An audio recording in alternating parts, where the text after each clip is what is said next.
இது மகிமை நேரம்.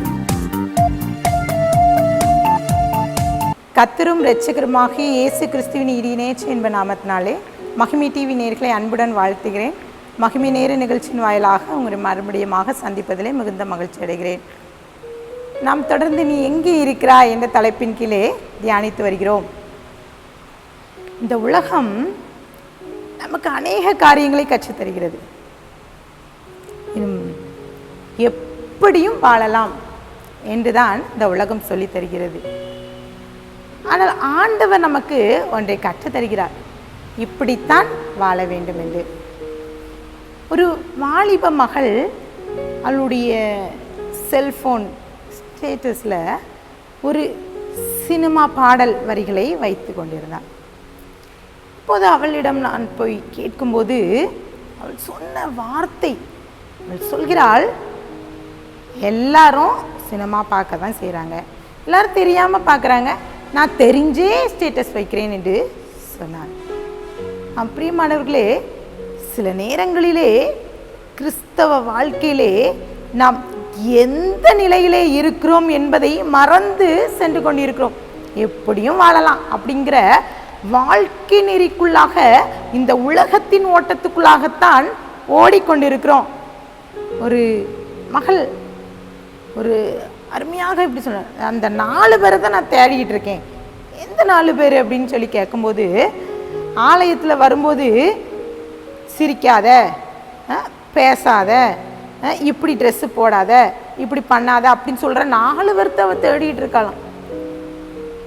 எதற்கென்றால் அது என்னுடைய இஷ்டம், இது இப்போ உள்ள ட்ரெண்டு, இப்படிப்படி தான் எனக்கு தெரியும், எனக்கு எப்படி ட்ரெஸ் போடணும்னு எனக்கு தெரியும்ட்டு சில நேரங்களிலே நம்மளுடைய பிள்ளைகள் சில நாட்களில் சில காரியங்களை அவர்களுக்குள்ளாகவே ஒரு காரியத்தை நினைத்து கொண்டு நான் இப்படி தான் இருப்பேன்ட்டு வாழ்ந்து கொண்டு இருக்கிறது. இந்த உலகம் நமக்கு என்ன கற்று தருகிறது?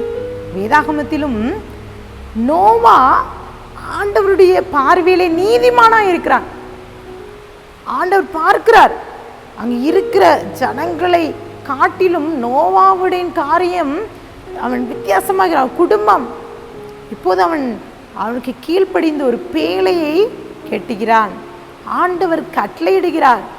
வேதாகமத்திலும் ஆதியாகமம் 7ஆம் அதிகாரம் 16ஆம் வசனம், தேவன் அவனுக்கு கட்டளையிட்டபடியே ஆணும் பெண்ணுமாக சகலவித மாம்ச ஜந்துக்களும் உள்ளே பிரவேசித்தன. அப்பொழுது கர்த்தர் அவனை உள்ளே விட்டு கதவை அடைத்தார். இந்த பேழைக்குள்ளாக அவர் கட்டளையிட்டது போல ஆணும் பெண்ணுமான சகல ஜந்துக்கள் எல்லாம் சொன்னது போல உள்ளுக்கு இருக்குது. இப்போது தேவன் வெளிப்புறமாக கதவை அடைத்து விட்டார். இரவும் பகலுமாக 40 நாட்கள் மழை பொழிகிறது. மழையும் பொழிந்து முடிந்தது. இப்போது நோவா அவன் பேழைக்குள்ளாக இருக்கிறான். இப்போ கர்த்தருக்கு தெரியும், இந்த மழை பொழிந்தது, பேழை உருவாக்கின விதம், இந்த உலகம் அழிவு, எல்லா காரியம் கர்த்தருக்கு தெரியும். இப்போது இந்த நோவா அவனுடைய பார்வையில் அவன் எப்படி இருக்கிறான் என்றால், அவன் பார்க்கிறான் மழை பொழிந்து 150 நாட்கள் அந்த தண்ணீர், இந்த பூமி எங்கும் மலைக்கு மேலே மேல் பகுதி வானத்துக்கு கீழே மதகுகள் வர்ற தண்ணி நிரம்பி இருக்கு. இப்போ இந்த தண்ணீர் வற்ற வேண்டும். அது வரைக்கும் அந்த நோவா பேழைக்குள்ளாக இருந்தாக வேண்டும். பேழைக்குள்ளே சகல ஜந்துக்கள் இருக்கு, விலங்குகள், ஊரும் பிராணிகள் எல்லாம் இருக்குது. இப்போது நோவா கர்த்தரை மறந்து விட்டான். அவன் தான் உண்டு பண்ண பேழையிலே ஜன்னல் வழியாக ஒரு காகத்தை வெளியே அனுப்புகிறான். இப்போது இந்த காகம் வெளியே போகிறது, உள்ளே வருகுமாய் இருக்கிறது. இந்த காகத்துடைய தன்மை என்றால், அது நன்றாக, அது எல்லா காரியமும் நன்றாக இருந்தாலும் அது தவறான உணவு பழக்கம், அவளுடைய பழக்கம் அழுகின இறைச்சிகளை திங்கிற பழக்கம் அதற்கு உண்டு.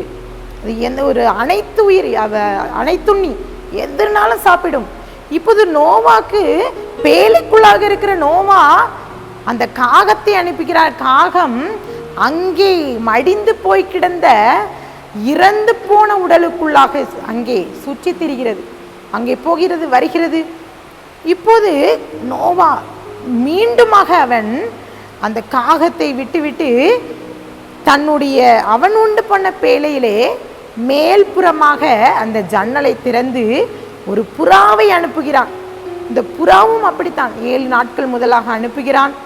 அது உள்ளே வருகிறது, மீண்டுமாக அனுப்புகிறான். இப்படி அவன் தேவன் கர்த்தர் அந்த பேழையை அடைத்து வைத்திருக்கிறார். நம் பேழைக்குள்ளாக பத்திரமாக இருக்கிறோம், இந்த உலக ஜனங்கள்லாம் அழிந்து விட்டார்கள் என்று தெரிந்த அந்த நோவா ஆண்டவரை மறந்து விடுகிறான். பேழைக்குள்ளாக இருக்கிறதை அவன் மறந்து விடுகிறான். இப்போது மழை பொழிந்து அங்கே வெட்டாந்தரை வந்துவிட்டது. இப்போதுதான் கர்த்தர் நோவாவை நினைக்கிறார். நோவாவை நினைத்து அவர் வெளிப்புறமாக அந்த கதவை திறந்து விடுகிறார். சொல்ல நான் ஒன்று இந்த பேழை உருவாக்க சொன்னதே நான் தான், இந்த பேழைக்குள்ளாக விலங்குகளையும் அனுமதித்தது நான் தான். இப்படி இருக்க இந்த நோவா ஒரு சிறிய காலகட்டத்துக்குள்ளே ஆண்டுடைய மகிமையை மறந்து சில தன்னுடைய சுயத்தில் சாய்ந்து அவன் காகத்தையும் புறாவையும் நம்புகிறான். கிட்டத்தட்ட 600 வயது இருக்கும்போது மழை பொழிந்தது. அவன் வெளியே வரும்போது அவனுக்கு வயது 601. அவன் பலி செலுத்துகிறான், ஆண்டவருக்கு நன்றி செலுத்துகிறான். தன்னோடு இருந்த 1 வருடம் அந்த பேழைக்குள்ளாக இருக்கும்போது தன்னையும் தன் குடும்பத்தையும் பாதுகாத்த தேவனுக்கு நன்றி செலுத்துகிறான். பிரியமானவர்களே, இன்றைக்கும் ஆண்டவர் நம்மை பார்க்கிறார். நம்மை அவர் நல்ல இந்த ஜனங்களிலே நீதிமானாய் தெரிந்து கொண்டு வைத்திருக்கிறார். நோவாவை போல ஆண்டவர் நம்மை பாதுகாக்கிறார். அப்போ ஆண்டவர் பேழைக்குள்ளாக இருந்த நோவா குடும்பம் ரட்சிக்கப்பட்டது போல நாமும் ஆண்டவருக்குள்ளாக வரும்போது ஆண்டவர் நாம் இருக்கும் இடத்தை அறிவார். நாம் ஆண்டவருடைய பாதையிலே செல்ல வேண்டும் என்பதின் நோக்கத்தையும் திட்டத்தையும் ஆண்டவர் நிறைவேற்ற வல்லவராய் இருக்கிறார். கண்களை மூடி ஜெபிக்கலாம். அன்பின் பிதாவே, இந்த வேளையிலையும் கூட எங்களோடு பேசியிருக்கீங்கப்பா. நாங்கள் எங்களுடைய வாழ்க்கையிலையும் கூட நாங்கள் எங்கே இருக்கிறோம், உங்களுடைய சத்தத்துக்கு விலகி, உங்களுடைய சமூகத்துக்கு விலகி ஓடிக்கொண்டு இருக்கிறோமா. எங்களை ஏசப்பா தேடி வந்த தேவனே, அப்பா எங்களை ஆட்கொண்டு வழி நடத்துங்க.